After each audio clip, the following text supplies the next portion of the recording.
Thank you. Oh, it's me. All right. Wake up! For those of you who thought, you know what, it's after lunch, go to the darkest room, take a little nappers, you're not going to like this at all. What's going down? We're going to be getting a little rowdy today. If you guys are all right with that. You guys okay with that? All right, because we're going to get a little loud a little bit later on. Look at all the people coming in. Hey! What's going down? Come on in. You guys are late. How's that feel? All right. So, like you, I'm a designer. What? I'm not nearly as good as you, but you don't have to be, do you? So, I want to get a little, we're going to do a little kind of informal demographics here. I do work in an ad agency, so everything comes down to demos, right? So, how many of you have some form of formal design education? Oh, check you guys out. All right. How many of you have taken classes in typography? Wow. All right. How many of you have taken classes in illustration? Hands are going back up. See, this is kind of an exercise. I just keep going like this. How many of you have taken classes in web development? Oh, yeah, look at you. How many of you couldn't code your way out of a paper bag? Rock on. That's me too. All right. How many of you have taken classes in ideation, ideas? Oh, that's like 10% of the... How come? How come you haven't taken classes in ideas? Isn't that what we sell? Isn't that what we do for a living? How do we not have any classes in ideas? How do we not have any classes in creativity? Well, we don't have any classes in ideas and creativity because none of us have ever looked at it as something that we could learn. Until now. See, my perspective on creativity, I would assume, is a lot like yours. I'd always viewed it as, I don't know, a mystical force, thing that kind of hung out over here and every once in a while would visit me and then go away when I really needed it. Elizabeth Gilbert, who wrote Eat, Pray, Love, she did a TED Talk where she identifies creativity and she likens it to Dobby, the house elf from Harry Potter. Shows up whenever it wants, never when you need it, right? And I'd always looked at it as, you know, the people that were the most creative in my life, the people I looked at and went, man, that guy's so creative. They had a talent I didn't have. And I just came to accept it. I'm just not as creative as other people.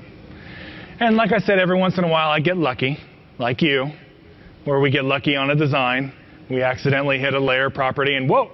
Hey, that looks pretty good. That's exactly what I meant to do. Right? My view on creativity changed in 1999. Was anybody not born by... I'm just kidding.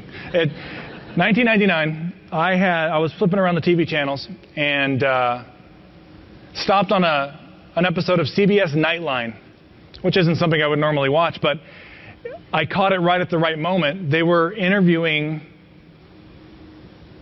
David Kelly from IDEO. You guys know IDEO? Product development firm. And they were going to go through their process because they have a very unique creative process. See, they're a product development firm that can design anything from toothbrushes to space shuttles. They don't care because their process is the exact same. And this caught my eye because my process could not design toothbrushes or space shuttles. The packaging for both, sure, but not the actual products themselves. And I had the remote in my hand, and I had it out for about 45 minutes because I had every intention of not staying. But it was incredibly compelling. And what they did is they asked IDEO to redesign the common shopping cart. And then they filmed their process. And the result was wonderful, but it really wasn't the result that I was interested in. What I was interested in was their process. It didn't look anything like mine. See, they would bring in people from the outside. They would bring in, you know, stay-at-home moms and secretaries, and then they would match them up with engineers and designers. And I'm going, how odd. That stay-at-home mom couldn't possibly be creative, like me. How could you bring that person into the environment, and then you find out, oh my God, they have so much to offer? How is that possible? How could that stay-at-home mom be anywhere near as creative as someone like me who has all of this formal design education, does this for a living every day? How is it possible? So I started investigating the creative process. I started investigating what creativity really was. See, especially at this conference, you're going to get an awful lot of definitions of what creativity is, and all of them are true. And what's lovely about the whole process is that it's individual to us. But I didn't want individual to me.